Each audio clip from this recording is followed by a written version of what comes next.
পেট পূজারি মৌলবী, পেট পূজারি আলেম আর পেট পূজারি মুসল্লি, তোমরা জান্নাতে চলিয়া যাবা। এখানে হাজার হাজার মানুষ জ্ঞানী আছেন।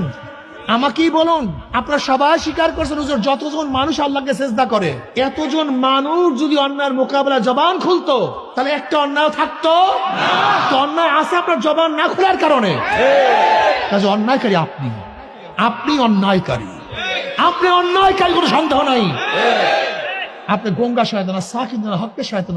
ওই কজন ব্যক্তি যদি অন্যায়ের মোকাবেলায় জবান খুলতো, বাংলাদেশে একটা অন্যায় থাকতে পারতো না, একটাও না। সৎ কাজের, অসৎ কাজের, এই দুইটা কাজ, এই দুইটা কাজ নবী মুহাম্মদ সাল্লাল্লাহু আলাইহি ওয়াসাল্লামের উম্মতের মধ্যে থাকার কারণে তারা সর্বশ্রেষ্ঠ হয়ে গেছে। অতুমিনুনা বিল্লাহ, ঈমান রাখো আল্লাহর উপরে। আপনারা সবাই জানেন ঈমান মুকদ্দাম হয়, আমল মুআক্খার হয়।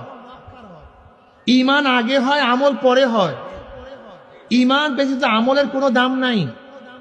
এখানে তো ঈমানের কথা আগে আনা উচিত ছিল, কিন্তু ঈমানকে পরে আনছে, আমলকে কেন আগে আনছে? কারণটা কি? এর কারণ হলো ঈমানের ব্যাপারে আগেকার নবী পরের নবী, আগেকার উম্মত শেষ উম্মত, সবাই সমান। সবাই কি? নবী আদম আলাইহিস সালাতু আল্লাহ কয়জন মানতেন? আমার নবী একজন। তার উম্মতরা কয়জন মানতেন? আমার নবীর উম্মতরা তারা জান্নাত বিশ্বাস করতেন কি করতেন না? আমরা জাহান্নাম। এখন আমরা দেখেন, ঈমানের ব্যাপারে সবাই সমান, কোনো পার্থক্য নেই। নবী আদম থেকে আমাদের নবী পর্যন্ত, নবী আদমের উম্মত থেকে আমাদের নবী শেষ উম্মত পর্যন্ত প্রত্যেকের ঈমান এক, অভিন্ন, কোনো পার্থক্য। কিন্তু আমল এক না, এটা মনে রাখেন। আমল পার্থক্য আছে, কাজ পার্থক্য আছে। নবী আদম আলাইহিস সালাতু উম্মতের বোন এবং ভাই বিবাহ জায়েজ ছিল, আমাদের জায়েজ আছে? নবী ঈসা আলাইহিস সালাতু উম্মতের জন্য শুকরের গোশত, মদ পান করা জায়েজ ছিল, আমাদের জায়েজ আছে? ঈমান এক, আমল ভিন্ন। যেহেতু নবী মুহাম্মদ সাল্লাল্লাহু আলাইহি ওয়াসাল্লামের উম্মত শ্রেষ্ঠ হওয়ার কারণ ঈমানের দিক থেকে না, ঈমান তো সবারই সমান। কোন আমলের কারণে? সেই আমল দুটি হইল আমরু বিল মারুফ ওয়া নাহয়ি আনিল মুনকার। এইটা বুঝাবার জন্যই আল্লাহ পাক রব্বুল আলামিন ঈমানকে পরে নিয়ে আসছেন, আমলকে আগে নিয়ে আসছেন। যেই পীরের মধ্যে, যেই মুহাদ্দিসের মধ্যে, যেই মুফতির মধ্যে, যেই ব্যক্তির মধ্যে এই দুইটা গুণ থাকবে না, সে যত বড় পীর হোক, মুফতি হোক, মুহাদ্দিস হোক, উস্তাদ হোক, কোরআনের ভাষায় তাকে উত্তম বলা যাবে না, সর্বশ্রেষ্ঠ হবে না। আমাদের সর্বশ্রেষ্ঠ হওয়ার কারণে দুইটা, আমরু বিল মারুফ ও নাহয়ি আনিল মুনকার, সৎ কাজের আদেশ। কিন্তু হাজারো বুজুর্গ আমাদের মধ্যে আছে, হাজারো ইবাদত করতে পারি, কিন্তু এত গর্হিত কাজ হয়, এত খারাপ কাজ হয়, সমাজ খারাপে ভরিয়া যাইতেছে, কিন্তু একজন মুখ খুলিয়া বলি না এই কাজটা করিও না, এটা ঠিক না, এটা উচিত না, এই কথা বলি না। তুমি সর্বশ্রেষ্ঠ। তুমি ভুল বুঝছো, তুমি কোরআন বুঝো নাই, তুমি হাদিস বুঝো নাই, তুমি ইসলাম বুঝো নাই, তুমি মন গড়া ইসলাম বুঝো, মন গড়া দিন বুঝছো। কোরআন হাদিস যেই দিনকে বোঝানো হয়েছে সেই দিন তুমি বুঝো নাই। কয়টা জিনিস লাগবে? কি কি?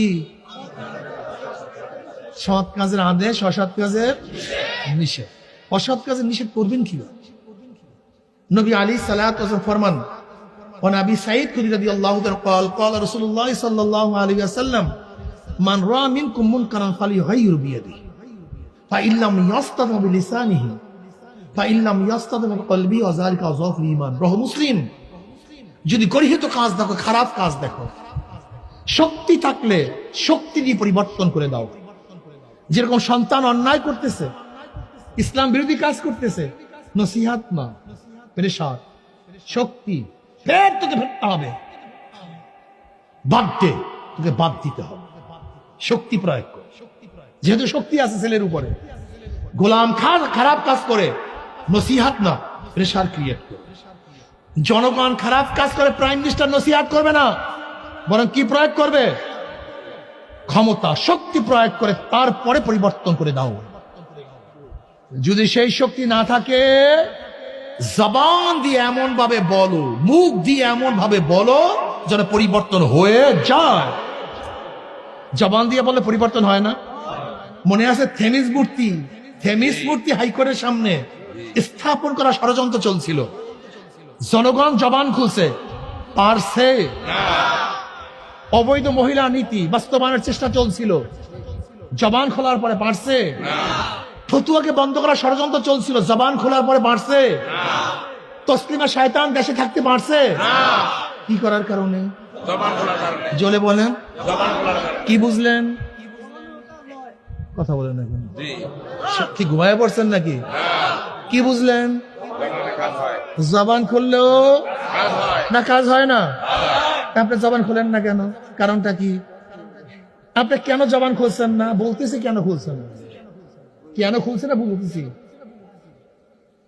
কেন বলতেছেন না বুঝতেছি আমরা। এই জাকারিয়া সাহেব রহমতুল্লাহ ফাজাইল আমলের মধ্যে অনেক আগেই বলে গেছেন কেন জবান খুলি না।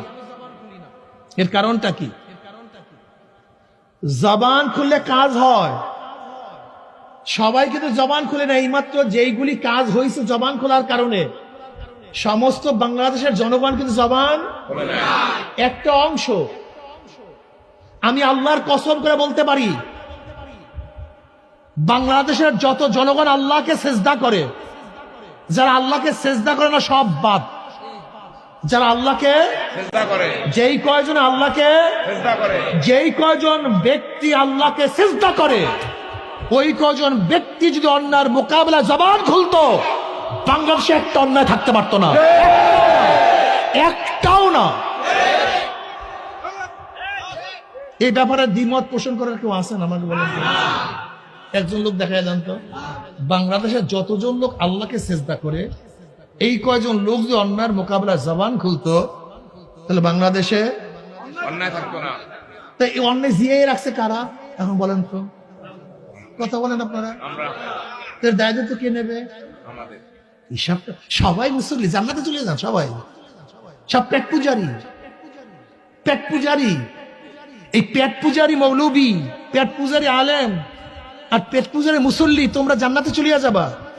এখানে হাজার হাজার মানুষ জ্ঞানী আছেন, আমাকেই বলুন, আপনারা সবাই স্বীকার করছেন হুজুর যতজন মানুষ আল্লাহকে সেজদা করে, এতজন মানুষ যদি অন্যায়ের মোকাবেলা জবান খুলতো, তাহলে একটা অন্যায় থাকতো না।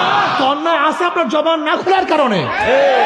কাজে অন্যায়কারী আপনি, আপনি অন্যায়কারী, আপনি অন্যায়কারী, কোনো সন্দেহ নাই। আপনি গঙ্গা শয়তান, সাকিব হককে শয়তান আখরাস, আপনি গঙ্গা শয়তান দাবি করেন মুমিন, নবীর ভাষা আপনি কি শয়তান? গঙ্গা শয়তান। সাকিব হককে শয়তান আখরাস, গঙ্গা শয়তান।